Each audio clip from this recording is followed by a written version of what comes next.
Kingdom Vijay Devarakonda ఒక్క teaser తో tyre 1 hero list లోకి అయితే చేరబోతున్నాడు. కింగ్డమ్ టీజర్ సృష్టించిన విధ్వంసం ఇంత అంతా కాదు, 24 అవర్స్ లో 25 మిలియన్ వ్యూస్ అయితే సొంతం చేసుకుంది. ఈ ఒక్క టీజర్ తోనే మన విజయ్ దేవరకొండ కంబ్యాక్ ఇస్తూనే టైర్ 1 హీరో లిస్ట్ లోకి అయితే చేరబోతున్నాడు. ఇంత గట్టిగా నేను ఎందుకు చెప్తున్నానంటే ఆ టీజర్ లో ఉన్న స్టోరీ ఎలాంటిది, అసలు ఆ స్టోరీ మొత్తం కన్ఫ్యూజింగ్ గా ఉంది. కాకపోతే ఇంట్రెస్టింగ్ స్టోరీతోనైతే విజయ్ దేవరకొండ మన ముందుకు రావడానికి ప్రయత్నిస్తున్నారు.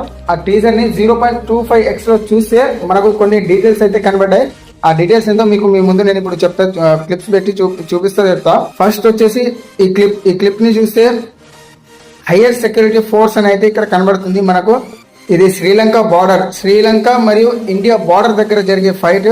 ఇంకో షాట్ చూసుకుంటే ఒక పడవలో ఒక అబ్బాయిని అయితే మనం చూడొచ్చు. ఆ అబ్బాయి ఎవరు కాదు, మన విజయ్ దేవరకొండ. వీళ్ళందరూ విజయ్ దేవరకొండ ఆ చిన్న అబ్బాయి కోసం ఎందుకు అంతలా వెయిట్ చేస్తున్నారు, అతనికి ఎందుకు అంత కాపలా కాస్తున్నారు అతను నిద్రపోతుంటే.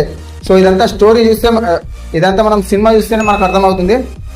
సో ఫ్లాష్ బ్యాక్ వచ్చేస్తే మన హీరో వాళ్ళ ఫాదర్ అయినా లేకపోతే మన హీరో అయిన విజయ్ దేవరకొండ అయినా ఆ ట్రైబల్ పీపుల్స్ ని కాపాడుతూ ఉంటాడు, వాళ్ళకు ఒక రక్షణ భటుడుగా నిలబడి ఉంటాడు. సో అప్పుడు ఆ ఏదో ఇబ్బంది రావడం వల్ల మళ్ళీ మన విజయ్ దేవరకొండ అయితే వాళ్ళ ముందుకు వెళ్ళి నిలబడడం జరుగుతుంది. కాకపోతే ఈ ట్రైబల్స్ అనేది వీళ్ళు ఇండియా వాళ్ళ శ్రీలంక వాళ్ళ, ఇదే కన్ఫ్యూజింగ్ గా ఉంది. ఇది మనం సినిమా చూస్తే కానీ మనకు అర్థం కాదు, లేకపోతే ఇంకో ట్రైలర్ వచ్చినా ఇంకో బ్రేక్ డౌన్ చేసి మనం చెప్పుకునే ప్రయత్నం అయితే చేద్దాం. ఒక ఆడామె ఫైట్ సీన్ లో కత్తితో పొడుస్తూ ఆ కత్తి మీద ఏదో అయితే రాసి ఉంది, అది మన ఇండియన్ లాంగ్వేజ్ కాదు. సో ఇది కొత్త లాంగ్వేజ్, ఏదో లాంగ్వేజ్ అవుతుంది, ఇది అర్థం కావట్లేదు. సో ఈ రక్తపాతాన్ని చూస్తుంటే వాళ్ళపై ఎంత కసి ఉండి ఆడామె అంత గట్టిగా పొడిచి రక్తాన్ని చూస్తుందో మనం సినిమాలో అయితే చూడాలి. సో ఇంకా చూసుకుంటే ఒక జాతర సీన్ అయితే ఉంది. ఈ జాతర సీన్ లో మనకు లోపల ఒక్కడే మనిషి ఉన్నాడు, అది దీపం పట్టుకొని కాగడ పట్టుకొని ఒక్కటే మనిషి ఉన్నాడు. అది మన హీరో విజయ్ దేవరకొండ అని నేను అనుకుంటున్నాను. నా గెస్సింగ్ కరెక్ట్ అయితే అతను విజయ్ దేవరకొండనే అయి ఉంటాడు. ఇందులో అందరికీ కామన్ గా మెడలో అయితే మనకు సలార్ మూవీలో చిన్న అబ్బాయి వేసుకునేట్ల మెడల దండీలు అయితే అందరికి, ఆ ట్రైబర్స్ వాళ్ళకి అందరికీ అయితే ఆ మెడల దండీలు అయితే ఉన్నాయి.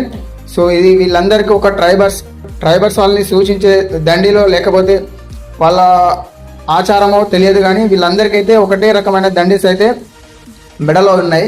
సో ఇంకోటి, విజయ్ దేవరకొండ శ్రీలంక జైల్లో ఉన్నప్పుడు విజయ్ దేవరకొండని వీడు మనోడు కాదు వేరే దేశపోడు అని అయితే విజయ్ దేవరకొండని అవమానించడం జరుగుతుంది అక్కడ ఉన్న ఖైదీలు.